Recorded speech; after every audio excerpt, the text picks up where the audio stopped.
خدا زندگی ہے، اور خدا سے نکلا، خدا کے کلام، منہ سے نکلا ہوا کلام زندگی کا کلام ہے۔ خدا کے منہ سے نکلا ہوا کلام یا باتیں زندگی ہے، اور وہی زندگی جو ہے خداوند یسوع مسیح کی صورت میں اس دنیا میں آیا۔ آیا کہ نہ آیا؟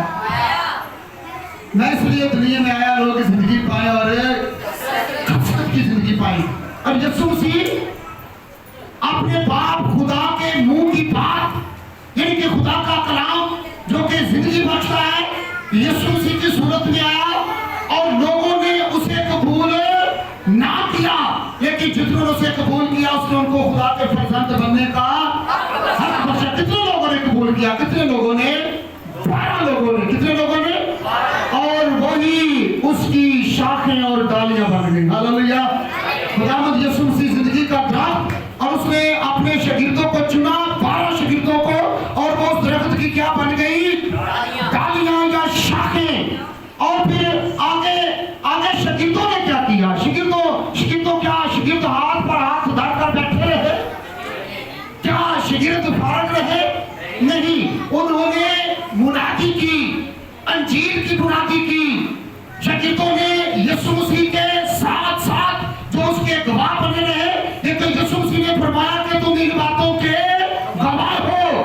اور جو شاگرد تھے، جو 12 شاخیں یا 12 ڈالیاں تھی، انہوں نے منادی کرنا شروع کی، گواہی دینا شروع کی یسوع مسیح کے بارے میں۔ اور پھر انہوں نے جب 12 شاخوں یا 12 ڈالیوں نے منادی کی، شاگردوں نے منادی کی، تو ان کی منادی کا رزلٹ کیا نکلا؟ انہوں نے بہت سے مبشرین کو چنا۔ ہاللیلویا۔ اعمال کی کتاب اس کے 6 باب کے اندر انہوں نے مبشرین کو چنا، اور مبشرین کیا بن گئے؟ پتے۔ کیا بن گئے؟ پتے۔ اور پھر مبشرین جو ہیں، کیا وہ بھی ہاتھ پر ہاتھ دھر کر بیٹھے رہے؟ نہیں، انہوں نے بھی منادی کی، انہوں نے بھی خداوند یسوع مسیح کے کلام کی گواہی دی، یسوع مسیح کے مرنے اور جیتنے اور پھر ان کے ساتھ رہنے اور پھر آسمان پر جانے کے لیے گواہی دی، اور یہ بھی کہا کہ وہ دوبارہ پھر آنے والا ہے، اور تم ان باتوں کے گواہ رہنا۔ اور سبھی نے، شاگردوں نے، مبشرین نے جو ہے وہ بطور یسوع مسیح کے شاخ، اور پھر شاخوں کے پتے، اور پھر جب مبشرین نے بطور پتے ہو کر منادی کرنا شروع کی، تو مبشرین نے بھی بہت سی روحوں کو جیتا، اور جن روحوں کو جیتا وہ ایماندار لوگ پھل ثابت ہوئے۔ ہاللیلویا۔ اور وہ پھل میں اور آپ ہیں۔ ہمیں پھلوں سے تشبیہ دی گئی ہے۔ ہم عام لوگ نہیں، ہم کس بیج کے درخت کے پتے اور کس پتوں کے ساتھ پھل ہیں، اور ہماری بنیاد کیا ہے؟ کون سا بیج ہماری بنیاد ہے؟ بتائیے گا۔ زندگی کا کلام، اور وہ یسوع مسیح ہے۔ ہمارا جو بیج ہے وہ خدا کا کلام ہے۔ ہم کس بیج کی پیداوار ہیں؟ خدا کے کلام کی، خدا کے کلام کی ہم پیداوار ہیں۔ ہمارا بیج جو ہے وہ خدا کا کلام ہے۔ ہمارا بیج جو ہے وہ کلام مقدس کے مطابق یسوع مسیح ہے، اور ہم یسوع مسیح کے پیرو ہیں۔ ہم یسوع مسیح کے ماننے والے، یسوع مسیح پر ایمان لانے والے، اور اس بات کو حقیقی طور پہ جاننے والے، ماننے والے، سیکھنے اور سکھانے والے ہیں، عمل کرنے والے ہیں۔ پاک روح ہمارا گواہ ہے، پاک روح ہمارا گواہ ہے کہ ہم جو ہیں وہ خدا کے کلام کے بیج سے نئے سرے سے پیدا ہوئے ہیں، کیونکہ اور کوئی گئی نہیں۔ یسوع مسیح نے، میں بار بار یہ آپ کو بتانا چاہوں گا، اس نے فرمایا راہ، حق اور زندگی میں ہوں، راہ، حق اور زندگی میں ہوں، اور میں اور آپ خدا کے کلام کے بیج کے وسیلہ سے نئے سرے سے پیدا ہوئے ہیں۔ ہم نئے سرے سے پیدا ہوئے ہیں، ہم خدا کے فرزند ہیں، ہم آسمان کی بادشاہی کے وارث ہیں۔ ہاللیلویا۔ اور پھر یہ کڑوے بیج کا کیا ہوگا؟ کڑوے بیج کے بارے میں پہلے ہم ذرا میرے ساتھ نکالیے مکاشفہ کتاب اس کا 18واں باب اور اس کی دوسری آیت کو ذرا پڑھیے گا۔ مکاشفہ 18واں باب اور اس کی دوسری آیت کو کوئی بھی جماعت میں سے پڑھنے میں رہنمائی کرے۔ مکاشفہ 18واں باب اس کی دوسری آیت کے اندر لکھا ہے برے درخت کے بارے میں، برے بیج کے بارے میں، یعنی ابلیس کے بارے میں اس کا کیا حشر ہوگا؟ ہاں جی، اس نے بڑی آواز سے چلا کر کہا، اس نے بڑی آواز سے چلا کر کہا کہ گر پڑا، کہ گر پڑا۔ کون گر پڑا؟ بڑا شہر بابل گر پڑا، بڑا شہر بابل گر پڑا، گر پڑا، اور شیاطین کا مسکن، اور شیاطین کا مسکن، اور ہر ناپاک روح کا اڈا، اور ہر ناپاک روح کا اڈا، اڈا، اور ہر ناپاک اور مکروہ پرندہ، اور ہر ناپاک اور مکروہ پرندہ کا اڈا پرندہ کا اڈا ہو گیا۔ Thank you. یہاں پر جو ہے وہ ابلیس کی ناکامی نظر آ رہی ہے۔ یہ جو برا بیج ہے، یہ جو ابلیس کا بیج ہے، اور اس بیج سے جو درخت پرورش پاتا رہا، اور اس کا کیا ہو گیا؟ اس کا بالکل جو ہے وہ خاتمہ ہو گیا۔ یہاں پر اس آیت کے مطابق یعنی کہ بیج، کڑوا بیج، کڑوے دانوں کا جو فصل یا بیج یا درخت کا تھا، اور اس کا کیا ہو گیا؟ خاتمہ، وہ گر پڑا۔ کیا ہوگا بھائی؟ گر پڑا۔ کون سا شہر گر پڑا؟ وہ بڑا شہر بابل گر پڑا۔ گر پڑا یعنی کہ برا درخت گر پڑا۔ جو میں نے پہلے بتایا کہ اگر کوئی برا بندہ ہمارے درمیان ترقی کر رہا ہو، اگر وہ ہم پر چڑھائی کر رہا ہو، اور ہم اس کی وجہ سے پریشان نہ ہو، ایک وقت آئے گا کہ وہ کیا ہوگا؟ گر پڑے گا۔ کیا ہوگا؟ بائبل مقدس کیا بیان کر دیا؟ تو اپنی آنکھوں سے شہیدوں کا حال دیکھے گا، تو اپنی اکھیاں تو حال دیکھے گا۔ کوئی بات نہیں، ہمیں اپنے ایمان میں الرٹ رہنے کی ضرورت ہے، ہمیں اپنے ایمان پر قائم رہنے کی ضرورت ہے۔ وقت آئے گا، بلکہ نزدیک ہے، کہ یہ کڑوے بیج کا درخت گر پڑے گا، اور اس کے پتے بھی گر پڑیں گے، اور اس کا پھل بھی تباہ و برباد ہو جائے گا۔ آپ اس کی فکر نہ کریں۔ تو پھر اچھے درخت کا کیا ہوگا؟ اچھے درخت کا کیا ہوگا؟ ذرا مکاشفہ 22واں باب اس کی پہلی اور دوسری آیت کوئی بھی بہنوں میں سے پڑھنے میں رہنمائی کرے۔ مکاشفہ بائبل مقدس کی آخری کتاب ہے، اور اس کا 22واں باب آخری باب ہے، کیونکہ مکاشفہ کے ٹوٹل 22 ہی ابواب ہیں، اور مکاشفہ کی جو ہیں وہ 404 آیات ہیں، اور ان میں سے جو ہے وہ ہم دیکھیں گے 22ویں باب کی پہلی 2 آیات۔ یہاں پر جو زندگی کا درخت ہے، جس سے ہم لپٹے ہیں، جس سے ہم چپتے ہیں، اور جس کے ساتھ ہمارا تعلق ہے، وہ کیا ہوگا؟ ہاں جی، زندگی کے درخت کے بارے میں ہم پڑھیں گے مکاشفہ 22واں باب اور اس کی پہلی اور دوسری ان 2 آیات کی ہم تلاوت کریں گے۔ جماعت میں سے بہنوں میں سے کوئی بھی بہن ان آیات کو پڑھنے میں رہنمائی کرے۔ شاباش پڑھیں۔ پھر اس نے مجھے بلور کی طرح چمکتا ہوا آب حیات کا ایک درخت دریا دکھایا، جو خدا اور برا کے تخت سے نکل کر اس شہر کی سڑک کے بیچ میں رہتا تھا، اور دریا کے سنیے گا، دریا کے وار پار زندگی کا درخت تھا۔ یعنی کہ اس دریا کے وار پار کیا تھا؟ زندگی کا درخت تھا۔ اور وہ زندگی کا درخت ہے کون؟ سبھی بولے نا، زندگی کا درخت ہے کون ہے؟ اس دریا کے وار پار کون سا درخت تمہاری بہن نے پڑھا ہے؟ دریا کے وار پار کون سا درخت پڑھا ہے ہم نے؟ اب بھی سبھی نہیں بول رہے۔ کون سا درخت؟ آج کا موضوع ہمارا کیا ہے؟ 2 طرح کے درخت یا 2 قسم کے درخت، ایک زندگی کا درخت اور دوسرا موت کا درخت۔ موت کے درخت کے بارے میں ہم نے سیکھا کہ موت کا درخت جو ہے اس کا انجام موت ہی ہے، تباہ ہے، بربادی ہے، بالکل خاتمہ ہے۔ لیکن اب ہم زندگی کے درخت میں سیکھ رہے ہیں کہ جو دریا ہے، دریا کے وار پر کون سا درخت ہم نے پڑھا ہے؟ زندگی کا درخت۔ اور زندگی کا درخت ہے کون؟